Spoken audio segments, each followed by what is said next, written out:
যে কোটা বিলুপ্তির জন্য এত কিছু, সেই ছাত্রদের করা সরকারের উপদেষ্টা এখন কোটা চাচ্ছেন সমকামীদের জন্য। যেই বৈষম্য দূর করবার জন্য মানুষ রক্ত দিয়েছে, এখানে মাঝখান থেকে আমরা দেখতে পাচ্ছি যে শয়তানের চক্ররা বৈষম্য দূর করবার নাম দিয়ে তারা সমকামিতা এখানে প্রতিষ্ঠা করবার চেষ্টায় লিপ্ত। আপনারা গতকালকের একটা নিউজ হয়তো অনেকে দেখেছেন যে কলকাতার আরজি কর হসপিটালের একজন ডাক্তার, একজন নারীর চিকিৎসক, তার প্রতি পাশবিক নির্যাতন করা হয়েছে এবং তাকে হত্যা করা হয়েছে ভারতে। এটার প্রতিবাদে ঢাকা ইউনিভার্সিটিতে একটা আয়োজন হয়েছে 16 আগস্ট রাতে, এবং সেই আয়োজনে বর্তমান অন্তর্বর্তীকালীন সরকারের একজন উপদেষ্টা, সমাজ কল্যাণ উপদেষ্টা, তিনি উপস্থিত হয়েছেন। এস মুর্শিদ ওনার নাম। তিনি সেখানে উপস্থিত হয়ে তাদেরকে বলেছেন যে তোমরা কিছু দাবি দাওয়া পেশ করো, কিছু দাবি দাওয়া দাও তোমরা, যে দাবি দাওয়াগুলো বাস্তবায়নের জন্য আমরা ঝাঁপায়ে পড়ব। তিনি প্রকাশ করছেন যে আমরা ঝাঁপায়ে পড়ব তোমাদের সেই দাবি দাওয়া বাস্তবায়ন, তোমরা সেগুলো দাও। দাবি দাওয়া তো রেডি ততক্ষণে, তিনি দিতে বলছেন এবং বলছেন যে ঝাঁপায়ে পড়ব আমরা। এবং তিনি আরও কিছু কথা সেখানে বলেছেন, আমি সেগুলোতে আর যাচ্ছি না। তার পুরো কথার খোলাসা হলো যে পুরা তার কাছে যে সরকারি শক্তি আছে, তার পুরো ডিপার্টমেন্ট ঝাঁপায়ে পড়বে সেগুলো বাস্তবায়ন করবার জন্য। শুধু তাদেরকে উৎসাহ দিচ্ছেন, তিনি অনুপ্রাণিত করছেন যে তোমরা সেগুলো দাও। তারা দিয়েছে। তারা কি দিয়েছে?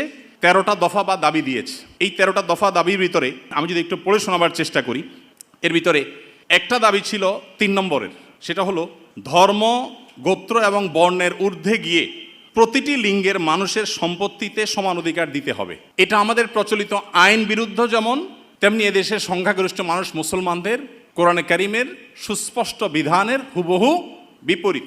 এর আগে বিভিন্ন সরকার যেটা চেষ্টা করেছে, করতে পারে নাই। এখন বৈষম্য দূর করবার নাম দিয়ে কলকাতায় হয়েছে কি, আর তারা দাবি করছে কি? কলকাতায় হয়েছে একজন নারী চিকিৎসক পাশবিক নির্যাতনের শিকার হয়েছেন, তাকে খুন করা হয়েছে। পৃথিবীতে মুসলমানরা নারীদের অধিকার নিয়ে যখন কথা বলেছে, তখন আজকালকার নারীবাদীদের জন্ম হয় নাই।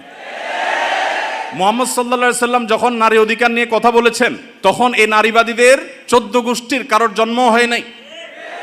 যেখানে মেয়ে হিসেবে জন্মগ্রহণ করলে জীবন্ত পুঁতে ফেলা হতো, যেখানে মেয়ে হিসেবে জন্মগ্রহণ করা অপরাধ ছিল, সেই সমাজে নারীকে শুধুমাত্র মুক্তই করেননি নবী সাল্লাল্লাহু আলাইহি সাল্লাম, শুধুমাত্র মৃত্যুর হাত থেকে রক্ষাই করেননি, নারীকে আকাশের উচ্চতায় তুলে দিয়ে গেছেন। কোনো বাবা মা যদি 2টি কন্যা সন্তানকে সঠিকভাবে যথাযথভাবে লালন পালন করে, তার জন্য জান্নাতের গ্যারান্টি দিয়েছেন। তার বিপরীতে 1 ডজন ছেলে সন্তান পালন করলেও এই সুসংবাদের কথা নবী সাল্লাল্লাহু আলাইহি সাল্লাম বলেন নাই। তো সেই মুসলমানদেরকে যদি নারীদের অধিকারের সবক শুনাতে আসা হয়, তো সেটা দুর্ভাগ্যজনক বিষয় ছাড়া আর কিছুই না। ভাইরা আমার, এখানে আপনারা দেখতে পাচ্ছেন হয়েছে একজন নারী চিকিৎসকের প্রতি জুলুম নির্যাতন, সেটার প্রতিবাদ হবে, কিভাবে তার জুলুম থেকে রক্ষা করা যায় সেটা বলা হবে। দাবি হচ্ছে কি দেখেন, প্রায় সবগুলো দাবি সম্পূর্ণ অপ্রাসঙ্গিক। তার মানে একটা সুনির্দিষ্ট এজেন্ডা বাস্তবায়ন করবার জন্য ইচ্ছাকৃতভাবে অপ্রাসঙ্গিকভাবে এই সমস্ত দাবিগুলো তারা তুলে আনছে। এর ভিতরে একটা হলো, দেখেন যেটা বললাম, ধর্ম, গোত্র, বর্ণের ঊর্ধ্বে উঠে, মানে কোরআনের বিধানকে সাইডে রেখে বাদ দিয়ে সকল লিঙ্গের মানুষের সম অধিকার। এখানে একটা জিনিস দেখেন, সকল লিঙ্গের মিনিংটা কি? সকল লিঙ্গ মানে কি? নারী পুরুষ? জি না, মূলত সমকামিতার কথা সরাসরি না বলে এই যে সকল লিঙ্গ, তারপরে যে আপনার জেন্ডার ডাইভার্সিটি, জেন্ডার বৈচিত্র্য, লিঙ্গ বৈচিত্র্য, এগুলো সবগুলোর মিনিং হলো যে এখানে তারা সমকামিতাকেও একটা লিঙ্গ হিসাবে, সমকামীদেরকে একটা লিঙ্গ হিসাবে, ট্রান্সজেন্ডারদেরকে একটা লিঙ্গ হিসাবে এখানে প্রবেশ করাচ্ছে, সরাসরি বলছে না। তো যাই হোক, এখানে কোরআন কারীমের আয়াতের বিধান থেকে আমাদেরকে, সারা দেশের মানুষকে সরে আসার জন্য আহ্বান করছেন। এই দেশে ছাত্ররা বৈষম্য বিরোধী, কোটা বিরোধী আন্দোলন করেছে কি কোরআন কারীমকে পরিবর্তন করবার জন্য? কোরআনের বিধানকে উল্টাবার জন্য মুসলমানরা রক্ত দিয়েছে? কিন্তু তারা তো সে দাবি করছে। আমাদের ছাত্রদের, আমাদের মুসলমানদের রক্তকে তারা কিসের বিনিময়ে বিক্রি করছে দেখেন। দ্বিতীয় দাবি দেখেন, ইউনিফর্ম ফ্যামিলি কোড চালু এবং তার বাস্তবায়ন করতে হবে। এটার সহজ কথা হলো যে মুসলিম পারিবারিক আইন যেটা আছে এটা তুলে দিতে হবে, এবং তারা যে সমাজ চায় সেই সমাজ সোজা কথা বাস্তবায়ন করতে হবে, যেটা এদেশের সংখ্যাগরিষ্ঠ মানুষের চিন্তা, দর্শন, মূল্যবোধের পরিপন্থী। 4 নম্বর এটা। 5 নম্বর দফা হলো এখানে সন্তানের অভিভাবকত্বের আইন পরিবর্তন করতে হবে। নারীকে সন্তানের অভিভাবকত্ব দিতে হবে। কোরআন পুরুষকে, বাবাকে অভিভাবকত্বের দায়িত্ব দিয়েছে, এবং সেটা আমাদের সমাজে প্রতিষ্ঠিত, এটা আমাদের সমাজের সংস্কৃতি, এটা এদেশের মানুষের আবহমান কাল থেকে আসা সংস্কৃতি, এটাকে পরিবর্তন করে ফেলতে হবে। দেখুন, এগুলো এতটা অপ্রাসঙ্গিক এই সমাজে যে এগুলো নিয়ে এদেশের মানুষের কোনো কনসার্ন নাই, কিন্তু তাদের কনসার্ন আছে। 7 নম্বর হলো নারী, আদিবাসী, প্রতিবন্ধী এবং ভিন্ন লৈঙ্গিক পরিচয়ের মানুষকে, দেখেন নারী আসছে, আদিবাসী আসছে, প্রতিবন্ধী আসছে, এরপরে আবার নারীর পরে আবার ভিন্ন লৈঙ্গিক পরিচয়ের মানুষ বলতে কি বোঝানো হয়? পুরুষ এবং মহিলা ছাড়া ভিন্ন লিঙ্গ এর পরিচয় দেয় যারা, তারা কারা? ট্রান্সজেন্ডার। আরো সহজ করে বলতে গেলে সমকামী। কারণ একজন পুরুষ যখন নিজেকে নারী ঘোষণা করে তখন তিনি আরেকটা পুরুষের সাথে বিয়ে বসে, কারণ তিনি ঘোষণা করছেন নিজেকে নারী, এখন একটা পুরুষের সাথে বিয়ে বসেন। যখন একটা ছেলেকে বিয়ে করেন তিনি, তখন আগে থেকেই তো তিনি পুরুষ, এখন একটা ছেলেকে বিয়ে করলেন, তাহলে সমান সমান কি দাঁড়ালো? সমকামী। তো এই সমকামিতা এদেশে মানুষকে গিলানো সহজ হবে না, সেজন্য এই সমস্ত শব্দের মায়ের পেশ তারা দিচ্ছে। আপনি দেখেন প্রতিটা দফায় হয়েছে কলকাতায় কি, আর তারা দাবি করছে কি।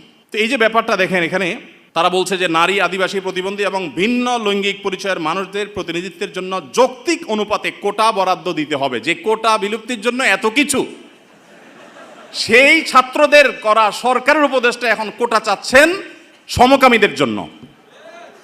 বলেন, এই মানুষগুলো যারা শারীরিকভাবে সুস্থ সবল, তারা নিজের মেধায় তো লড়তে পারেন, কিন্তু এখানে নারীদের জন্য শুধু কোটা চাচ্ছেন তিনি তা না, তিনি ভিন্ন লৈঙ্গিক পরিচয় ধারণকারী মানুষদের অর্থাৎ সমকামীদের জন্য তিনি কোটা চাচ্ছেন। সমকামীদের শুধু বৈধতা দেওয়ার কথা বলছেন না, তাদের জন্য কোটা রাখার দাবি করা হচ্ছে।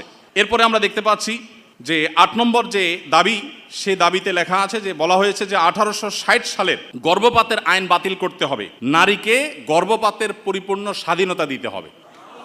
মানে জেনা ব্যভিচার হবে, অসামাজিক কার্যকলাপ হবে, মনে চাইলে গর্ভপাত করবে, এই বিষয়গুলো ইজি করে ফেলতে হবে, সোজা কথা। তো গর্ভপাতের মাধ্যমে যে ভ্রূণ হত্যা করা হয়, এটা কি হত্যা না? হত্যা না? তো মানবতার ধ্বজাধারীরা দাবি করছেন কিসের? যে একটা মানব ভ্রূণ হত্যা করার অনুমতি দিতে হবে, স্বাধীনতা দিতে হবে। এ দাবি করছেন কারা? মানবতার সবক দেয় যারা আমাদেরকে সকাল বিকাল, তারা। ভাইরা আমার, এরপর আপনি দেখেন কলকাতায় ঘটেছে কি, একজন নারী চিকিৎসকের উপরে জুলুম হয়েছে, আর তারা চাচ্ছে কি যে কোনো নারী যে কোনো জায়গায় গর্ভপাত করতে পারবে, পারমিশন চাচ্ছে। তার মানে যত রকমের অবৈধ সম্পর্ক আছে, জেনা ব্যভিচার আছে, এগুলো করে যাতে কারো টেনশন করতে না হয়, সে রাস্তা যাতে সুগম হয়, সেটা তারা চাচ্ছে। কলকাতা হয়েছে কি, আর তারা দাবি করছে কি? আচ্ছা, এরপরে দেখেন 9 নম্বর দাবি করেছে তারা, নারী এবং লৈঙ্গিক বৈচিত্র্যের মানুষের জন্য সমান কর্মসংস্থানের সুযোগ দিতে হবে এবং নিরাপদ কর্মসংস্থানের নিশ্চয়তা দিতে হবে। তার মানে নারী এবং লৈঙ্গিক বৈচিত্র্যের মানুষদের কথা বলা হচ্ছে এখানে। পুরুষ তো আছেই, মহিলা পুরুষের বাদে আবার বিভিন্ন লৈঙ্গিক পরিচয়ের ধারণকারী মানুষদের জন্য কর্মসংস্থানে বিশেষভাবে তাদের জন্য সুযোগ দিতে হবে, পরিবেশ করতে হবে। তার মানে কি, নারী পুরুষ ছাড়া আর কি আছে? ট্রান্সজেন্ডার বা সমকামী। যদি আপনি বলেন না আমি এখানে তৃতীয় লিঙ্গ বুঝেছি, তাহলে তৃতীয় লিঙ্গ বলতে আপনার সমস্যা কি? লৈঙ্গিক বৈচিত্র্য শব্দ বলতে কতগুলো অক্ষর ব্যবহার করতে হয়েছে, উচ্চারণ করাও তো একটু কঠিন। আপনি তৃতীয় লিঙ্গে বলতে সমস্যা কোথায়? হিজড়া বলতে যদি আপনি না চান, না বললেন। তৃতীয় লিঙ্গ তো আমাদের দেশের স্বীকৃত ভাষা, সংবিধানের ভাষা, তাহলে সেটা ব্যবহার করতে অসুবিধা কোথায়? তার মানে এটা তাদের উদ্দেশ্য না। আমি তো দায়িত্ব নিয়ে বলতে পারি এটা তাদের উদ্দেশ্য। তাদের উদ্দেশ্য হলো সমকামী বা ট্রান্সজেন্ডারদেরকে তারা সমাজে প্রতিষ্ঠা করবার অপচেষ্টায় লিপ্ত। ভাইরা আমার, এখনো দেশের কিছুই ঠিক হয় নাই, কত জটিল অবস্থা। এখনো পুলিশ ভালো করে তাদের কাজে যোগদান করতে পারেনি, এখনো স্থবিরতা আছে, স্টাবল হচ্ছে না। সবাই সর্বাত্মক সহায়তা করছে, আমরা সবাই সহায়তা করছি। এই শুরুতে এসেই দেখেন তারা একটা পর একটা দফা দিচ্ছে, এবং সেখানে এদের দফার সাথে দফা দেওয়ার জন্য, দাবি দেওয়ার জন্য উপদেষ্টা মহোদয় তাদেরকে বলছেন এবং বলছেন ঝাঁপিয়ে পড়বেন তিনি এই দাবিগুলো বাস্তবায়ন করবার জন্য। এরপরে 10 নম্বর দাবি দেখেন, প্রতিটি ভিন্ন ভিন্ন লৈঙ্গিক পরিচয়ের মানুষের রাষ্ট্রীয় পরিচয়পত্রে তার লৈঙ্গিক পরিচয়ের স্বীকৃতি থাকতে হবে। তার মানে পুরুষ, মহিলা, ট্রান্সজেন্ডার বা সমকামী এটা থাকতে হবে। পুরুষ মহিলা তো আছেই, তাহলে প্রতিটি লৈঙ্গিক পরিচয় ধারণকারী মানে কি বুঝাচ্ছেন আপনি? আপনি বলেন যে পুরুষ, মহিলা, হিজড়া বা তৃতীয় লিঙ্গ, এটা তো হয়ে যায়, কিন্তু প্রত্যেকটা মানে কি? প্রত্যেকটা লিঙ্গ পরিচয় ধারণকারী মানুষের মিনিং হলো এটা। বিগত আমলে আমাদের স্কুলে, এমনকি আলিয়া মাদ্রাসার পাঠ্যপুস্তকে যে পাতায় পাতায়, লাইনে লাইনে, পৃষ্ঠায় পৃষ্ঠায় যে সমকামিতার কুশিক্ষা, এই অপসংস্কৃতি এবং বস্তা পচা সস্তা এই চিন্তাধারা এবং বিকৃত ব্যবস্থাপনাকে যারা এই সমাজে পুশ করার চেষ্টা করছে, আমাদের সমাজে এর বাইরে হাজারটা বিষয় আছে, সেগুলো নিয়ে তাদের কোনো মাথা ব্যথা নেই। আবার সেই একই জিনিসের পদধ্বনি আমরা এখনই শুনতে পাচ্ছি। ভাইরা আমার, 11 নম্বর দাবি ছিল তাদের, সব ধরনের লৈঙ্গিক বৈষম্যকারী আইন বাতিল করতে হবে। সব ধরনের লৈঙ্গিক বৈষম্যকারী আইন বাতিল করতে হবে। ওই যে মেয়েদের, ছেলেদের মিরাসের যে আইন আছে সেটা বাতিল করতে হবে। তারপরে যায় আপনার সমকামীদের বিরুদ্ধে আমাদের দেশে আইন রয়েছে, আপনারা জানেন, সমকামিতা লিপ্ত হলে 2 বছর কারাদণ্ডের কথা বলা আছে, সেগুলো বাতিল করতে হবে। এই যে দাবিগুলো আছে আপনারা এবার মিলান যে কলকাতাতে একজন নারী চিকিৎসক তিনি জুলুমের শিকার হয়েছেন, তার সেই জুলুমের বিরুদ্ধে সর্বকণ্ঠে আমরা শতকণ্ঠে প্রতিবাদ জানাবো, কিন্তু এখানে প্রতিবাদ জানাতে গিয়ে দাবি যেগুলো তোলা হচ্ছে সবগুলো হলো সমকামী এবং ট্রান্সজেন্ডারদের জন্য দাবি।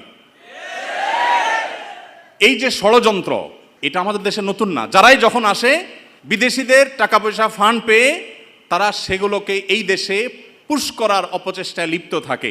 তারা জানে না এদেশের ওলামা একরাম তাদের শেষ রক্তবিন্দু থাকা পর্যন্ত এই সকল অনাচারের বিরুদ্ধে তারা কথা বলে যাবেন। এদেশের ওলামা একরাম এদেশের দিনদার মানুষের কোনোদিন এটা বাস্তবায়ন হতে দিবে না। মালয়েশিয়ানরা যদি সমকামীদের যে সিম্বল, তাদের যে রংধনুর সিম্বল, সেই কালারগুলো, সেই 6 কালার, এগুলো যদি কেউ কোনো পোশাকে, আশাকে, ঘড়িতে, কোনো কিছুতে ধারণ করে, আমি যদি ভুল না বলে থাকি, না জেনে থাকি, তাহলে 3 বছর কারাদণ্ডের কথা বলা আছে। তো মালয়েশিয়ান গভর্নমেন্ট যদি এটার বিরুদ্ধে এত শক্ত অবস্থানে থাকার পরেও তারা উন্নতির চরম শিখরে পৌঁছে যায়, আমরা তাদের কাছে চাকর হওয়ার জন্য লালায়িত থাকি, তাহলে এরা আমাদেরকে কোথায় নিয়ে যেতে চায়? একজন উপদেষ্টা মহোদয় তিনি বর্তমানে আমাদের প্রচলিত আইন সংবিধানে থাকা জিনিসের বিরুদ্ধে, সবচেয়ে বড় কথা হলো আইন সংবিধানের চেয়েও বড় জিনিস হলো এদেশের সকল ধর্মের মানুষের কাছে ঘৃণিত একটা বিষয়কে সমাজে স্টাবলিশড করবার জন্য রীতিমতো প্রকাশ্যে এখন তারা নেমেছেন। এখন একজন আলেম হিসাবে, একজন দায়ী হিসাবে আমাদের বুদ্ধিবৃত্তিকভাবে এই সকল ষড়যন্ত্র মোকাবেলা করতে হবে। আমরা এদেশের বৈষম্যের বিরুদ্ধে, যত প্রকার বৈষম্য আছে সেই বৈষম্যের বিরুদ্ধে ওলামা একরাম কথা বলেছেন। সবচেয়ে বেশি বৈষম্যের শিকার তো আলেম সমাজের দেশে। আলেমদের চাইতে, দাড়ি টুপি এবং হিজাবের চাইতে বেশি বৈষম্য এদেশে কার প্রতি হয়েছে? আমাদের এই সমাজে শুধুমাত্র এই স্বাধীনতার পর থেকে না, ব্রিটিশ আমল থেকে শুরু হয়েছে। ওলামা একরাম এবং দিনদার মানুষ তারা এই সমাজের সবচেয়ে নিগৃহীত, সবচেয়ে নিষ্পেষিত। একটা বাজেট ঘোষণার পর কেমন বাজেট হয়েছে, বাজেট ভাবনা জানতে চায় বিভিন্ন মিডিয়াগুলো, আপনি জানেন। টকশো যেরকম হয়, অনেক সময় দেখা যায় বাহিরে তারা সাধারণ মানুষের, জনমানুষের বাজেট ভাবনা তারা জানতে চায়। একজন রিকশাওয়ালাকেও জিজ্ঞাসা করে, রিকশাওয়ালা ভাই, এই যে বাজেট সম্পর্কে আপনার কোনো মন্তব্য আছে কিনা? কিন্তু আপনারা অবাক হবেন, আজ পর্যন্ত বাজেট নিয়ে কোনো আলেমের বক্তব্য কোনো মিডিয়া আমার জানা মতে জানতে চাই নাই যে আলেমদের ভাবনা কি। আলেমদের কোনো ভাবনা থাকতে পারে না? এদেশে 3.25 লক্ষ মসজিদ, 3.25 লক্ষ মসজিদের প্রত্যেকটা মসজিদে যদি 150 করে মুসল্লি থাকে, তাহলে 3.25 লক্ষ মসজিদের ইমাম সাহেবরা, আলেমরা তারা কমপক্ষে 4 কোটি মানুষের নেতৃত্ব দিচ্ছেন। এত বিশাল জনগোষ্ঠীর মানুষকে ইগনোর করতে করতে করতে করতে আপনারা একেবারে দেয়ালে পিঠ থেকে